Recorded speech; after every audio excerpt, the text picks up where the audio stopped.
We have seen like many keywords, specifically like break. Break we have used many times. There are another keywords like continue and pause. Well, these are very important in Python as well. But break, we have understood where we use it and what benefit it brings and program. And well, when we build a big software, why we use this break? Let me well continue, or I want to have this break um, keyword once again. How to use this? Well, true,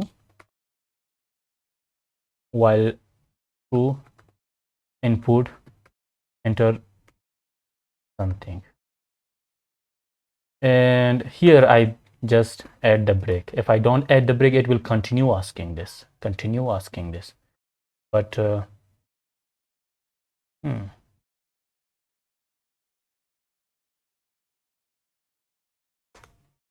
will continue asking this. It breaked. So when we use this continue is very important keyword as well. So I want to have an example like the same thing. My list is assigned to 1 2 3, for example. Is very simple list.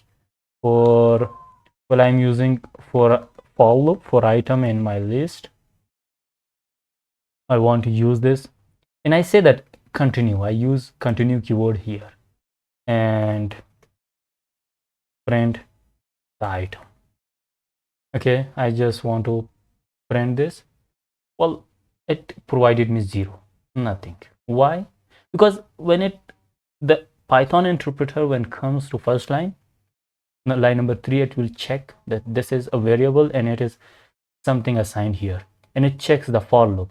For loop will say that have this a loop over this, a loop over this, and when it checks the line number 5, it sees that continue means just continue from the start, and it again checks. The Python interpreter again comes here and checks, again come here and checks again. When it checks the continue, and it will again come to this line.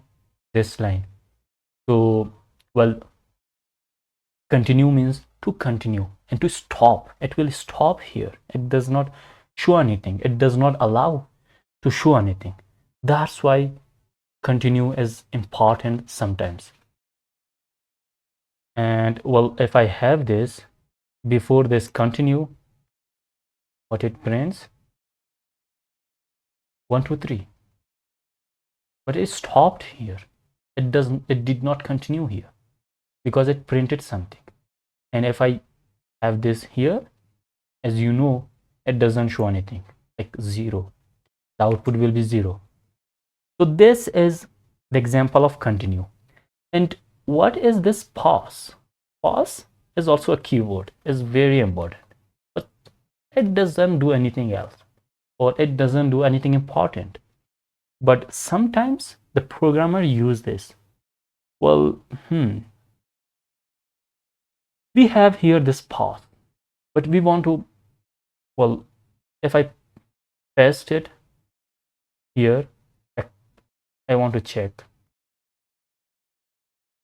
It didn't do anything else, or anything specified, or anything specific to Python, to our program. So the pause means, but if I don't have this, for example, let me print something, means I don't know the result. I don't know the result. Then it has thrown some error. So you have expected indentation. It means that this for loop needs some indentation and then some statement. Here I must put some statement. That's why I don't know that, well, the result or something which I want to have.